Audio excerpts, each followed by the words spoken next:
तलाकशुदा बहू बनी हाईकोर्ट की जज। उत्तर प्रदेश के कानपुर शहर में एक चौधरी परिवार रहता था।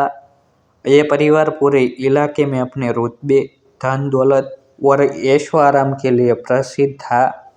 चौधरी देवेंद्र सिंह का घर किसी राजमहल से कम नहीं था।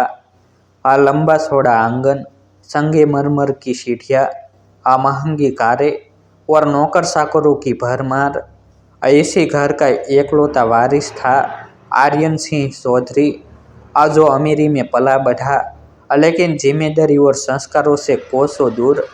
इसी घर की बहू बनकर आई थी मीरा अग्रवाल, जो लखनऊ की एक मध्यम वर्गीय, पढ़ाई लिखाई वाली, शालीन और सपनों से भरी लड़की थी। उसके माता पिता ने उसे कानून की पढ़ाई करवाई थी, ताकि वह आगे चलकर जज बन सके। लेकिन शादी के बाद कहानी कुछ और ही दिशा में मुड़ गई। मीरा जब पहली बार ससुराल पहुंची थी, वह उम्मीदों का पिटारा लेकर आई थी। सोचती थी कि जीवन में नया अध्याय शुरू होगा, रिश्ते बनेंगे, समझ बढ़ेगी और पति के साथ मिलकर वह खुशहाल जीवन जिएगी। लेकिन चौधरी परिवार की सोच बिल्कुल उलट थी। यहाँ बहू सिर्फ सम्मान की वस्तु थी। बाहर की दुनिया से दूर, सपनों से दूर, अपनी इच्छाओं से दूर। घर की बड़ी मालकिन सुषमा चौधरी अक्सर कहती, चौधरी परिवार की बहू ये पढ़ लिख कर नौकरी नहीं करती। इस घर में बहू का काम सेवा और संस्कार है, करियर नहीं। शुरुआत के कुछ महीनों मीरा ने सब सहा। उसने सोचा कि शायद यह स्थिति धीरे धीरे सुधरेगी। लेकिन असली मुश्किल तब शुरू हुई, जब एक दिन उसने अपने पति आर्यन से कहा, मैं अपनी LLM की पढ़ाई पूरी करना चाहती हूँ। मैं जज बनने का सपना नहीं छोड़ना चाहती। आर्यन ने उसे घूर कर देखा और गुस्से में बोला, हमारे घर में बहू किताबें नहीं पलटती, घर संभालती है। तुम्हारा जज बनने का सपना शादी से पहले तक ठीक था, अब नहीं। मीरा का दिल टूट गया, लेकिन वह चुप रही। वह हर दिन अपने सपनों और कर्तव्यों के बीच लड़ती रही। आर्यन अक्सर दोस्तों के साथ पार्टी करता, देर रात घर आता और छोटी छोटी बातों को लेकर झगड़ा करता। कई बार बात मारपीट तक पहुंच गई। पर मीरा ने अपने मायके वालों से कुछ नहीं कहा, क्योंकि उसे लगता था कि शादी का रिश्ता ही सबसे बड़ा कर्तव्य है। लेकिन एक दिन घर में बड़ा तूफान आया। ससुराल वालों ने मीरा को मायके वालों के सामने ही ताने मारने शुरू कर दिए। तुम लोगों ने दहेज में क्या दिया? हमें तो लोग हंसी उड़ाते हैं कि चौधरी परिवार ने इतनी साधारण लड़की से बहू बना ली। मीरा के पिता ने रोते हुए कहा, हमने अपनी हैसियत से ज़्यादा दिया है, पर क्या बहू के लिए प्यार और सम्मान भी दहेज में आता है? इस ताने में सारा जहर छिपा था। कुछ दिन बाद चौधरी परिवार ने मीरा के सामने तलाक के कागज फेंक दिए। ससुर ने ठंडे स्वर में कहा, हमारा बेटा तुमसे खुश नहीं है, तुम हमारे खानदान के लायक नहीं, यह कागज साइन कर दो। मीरा के हाथ कांप रहे थे। वह कुछ बोलना चाहती थी, पर शब्द नहीं निकले। आर्यन ने व्यंग से कहा, चलो मीरा, अब तुम आज़ाद हो। चाहो तो अपनी पढ़ाई पूरी कर लो, जज बन जाओ। वैसे भी हमारे जैसे अमीर लोगों की बहू बनने की औकात तुम में कहाँ। यह सुनकर मीरा के आंसू जम गए। उसने कांपते हाथों से तलाक के कागज पर दस्तखत कर दिए और उसी शाम उसे घर से निकाल दिया गया। मीरा अपने छोटे से ट्रॉली बैग और टूटी हुई आत्मा के साथ मायके पहुंची। पिता ने दरवाज़ा खोला और बेटी को टूटा हुआ देखकर फूट फूट कर रो पड़े।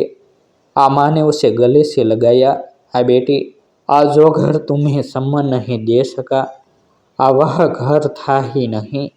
उस रात छत पर बैठकर मीरा ने चांद की ओर देखा। वह खुद से वादा कर रही थी, मैं खत्म नहीं हुई हूँ, मैं गिरकर भी उठूंगी। मायके में जीवन आसान नहीं था, लेकिन वहाँ प्यार था, सहारा था और सबसे बड़ी चीज विश्वास था। पिता ने कहा, मेरा तू जज बनना चाहती थी ना, अब तो वही बनेगी। जो लोग आज तुझे ठुकरा रहे हैं, कल वही तेरे नाम का सम्मान करेंगे। मेरा को जैसे नया जन्म मिला। उसने पढ़ाई फिर शुरू की।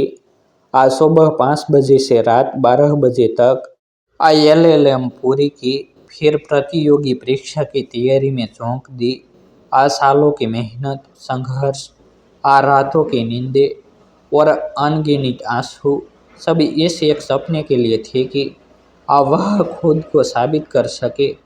7 साल बाद वह दिन आया, जिसका इंतजार सिर्फ मेरा ही नहीं, उसके सपनों ने भी किया था। टीवी पर ब्रेकिंग न्यूज आई। इलाहाबाद हाई कोर्ट में नियुक्त नई जज मीरा अग्रवाल। पूरा शहर चर्चा करने लगा। जिस बहू को चौधरी परिवार ने घर से निकाला था, अब वही हाई कोर्ट की जज बन गई। पिता की आंखें भीग गई। तूने मेरा सिर गर्व से ऊंचा कर दिया मेरा। माँ ने बेटी को माथे से लगाया। अब तू किसी से मत डरना। लेकिन किस्मत अभी एक तोहफा और देने वाली थी, जिसे देखकर पूरी दुनिया दंग रह गई। मीरा अपनी नई सीट इलाहाबाद हाई कोर्ट में बैठी थी। कोर्ट रूम 21 उसकी बेंच थी। एक केस फाइल उसके सामने रखी गई। उसने फाइल खोली और जैसे उसके हाथ जम गए, उसमें नाम लिखा था, आर्यन सिंह चौधरी बनाम राज्य। मीरा की सांस रुक गई। यह वही आर्यन था, जिसने उसे अपमानित किया था, तलाक दिया था और घर से निकाल दिया था। अब वह एक बड़े धोखाधड़ी के केस में फंसा हुआ था। जमीन घोटाला, पैसों की हेरा फेरी और बैंक फ्रॉड का आरोप। कोर्ट में जब आर्यन को पुलिस ने लाया, वह मीरा को देखकर सन्न रह गया। उसके पैरों के नीचे जमीन खिसक गई। मीरा, तुम जज। मीरा ने सिर्फ इतना कहा। कोर्ट में सिर्फ जज बोलती है, मीरा नहीं। पूरा कोर्ट रूम सन्न था। एक अजीब सा न्याय का चक्र पूरा हो रहा था।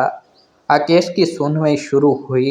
आर्यन के वकील ने हर तरीका अपनाया। पहले ताकत दिखाई, फिर पैसे का लालच, फिर भावनात्मक कार्ड।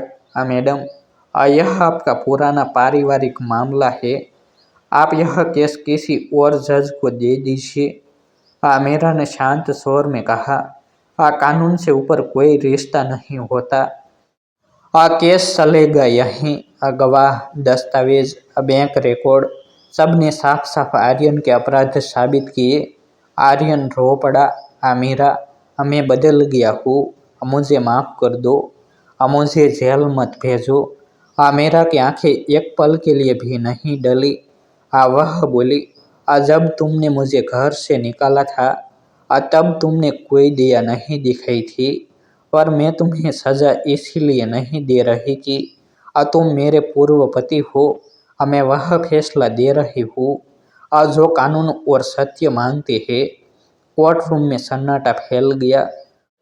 मीरा ने हथौड़ा उठाया और कहा, आरोपी आर्यन सिंह चौधरी को सभी आरोपों में दोषी पाते हुए 3 साल की कठोर कारावास और 50 लाख रुपये के आर्थिक दंड की सजा सुनाई जाती है।